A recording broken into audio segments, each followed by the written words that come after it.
Now, what about boundary conditions? Well, Dirichlet boundary conditions are fairly straightforward and can be treated as the same as before since they're just a value. But we're going to look at the derivative boundary conditions. And the formulation is set up in a similar way that we derived the formulation for elliptic forms of the PDEs. In other words, we introduce imaginary points outside of our domain. So let's say we have a grid with a time and space domain, and we want to calculate the value of the operator at x naught.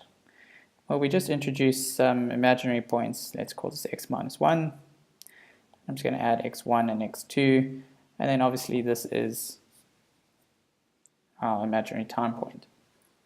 Okay, so at the interior operator at x naught becomes phi naught at n plus 1 is equal to phi naught n plus 1 plus lambda of phi 1 of n minus 2 phi naught at n plus phi of minus 1 at n. Okay, so now we must specify the gradient here between x1 and x minus 1 that is at x naught. So I write this as day phi by day x at x equals x naught. And this can be solved using a central difference, so that's equal to phi 1 at n minus phi minus 1 at n divided by 2 delta x.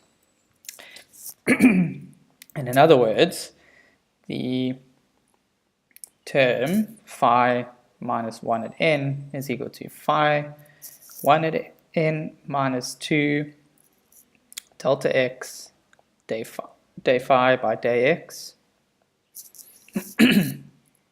at x equals x naught. Okay, so resubstituting that back into our operator, we have that phi, the value of phi at naught n plus 1 is equal to phi naught n plus lambda of phi 1 of n minus 2 phi naught n plus phi at 1 at n minus 2 delta x multiplied by the derivative. Okay, so if we have a no flux boundary condition, that is day phi by day x equals 0, then essentially phi at minus 1 time n is just the mirror of phi 1 at time n.